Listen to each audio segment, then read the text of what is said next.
السلام عليكم ورحمة الله وبركاته. من قناة أخوكم حمادة يونس. النهاردة كلامنا عن العصافير والحمام، بس النهاردة موضوعنا كله على العصافير وتربية العصافير. لو عجبكم الفيديو دوسوا لايك وفعلوا الجرس. النهاردة كلامنا عن العصافير وتربية تربية العصافير. النهاردة للمبتدئين.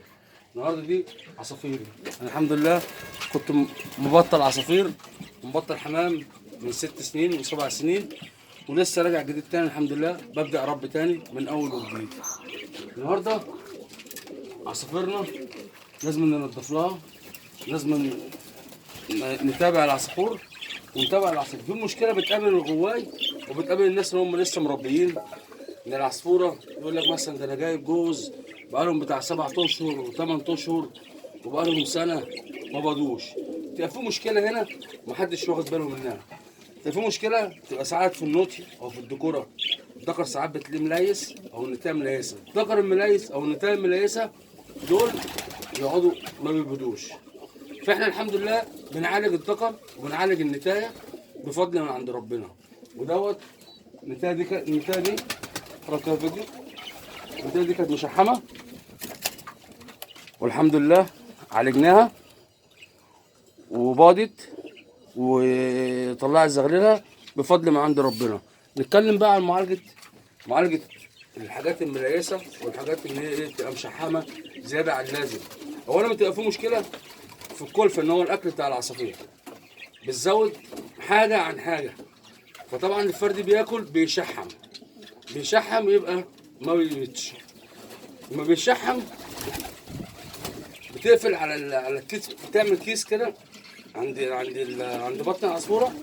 دي بتبقى العصفوره مليسه ما تنفعش تبيض، وتفضل انت بقى عمال تظلم العصافير وتقول ما بيبيضوش ما بيعملوش.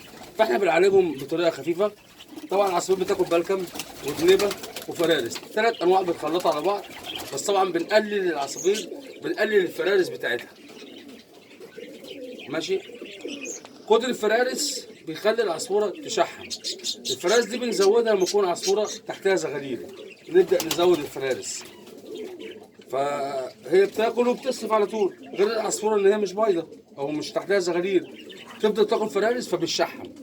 فاحنا بنعمل ايه بقى عشان نعالج العصفوره ديت؟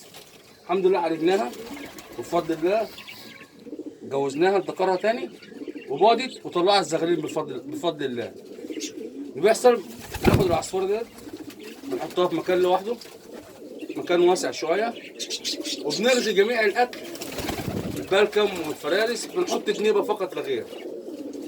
بس ده الحمام بتاعي طبعا. عشان ايه؟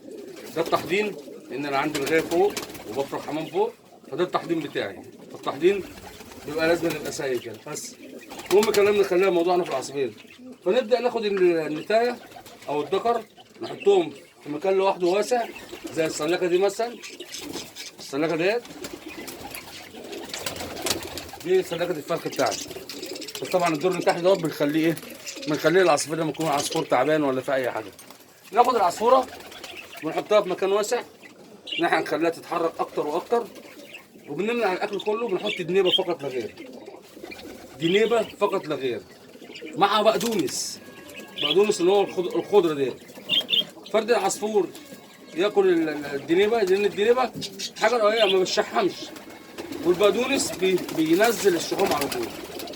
وان شاء الله يكون الكلام عجبكم والفيديو عجبكم، ونرجو من ربنا ومنكم ان انتوا تفعلوا لنا الجرس. واي معلومه حد عاوز يستفهم منها بالنسبه للعصافير انا تحت امركم.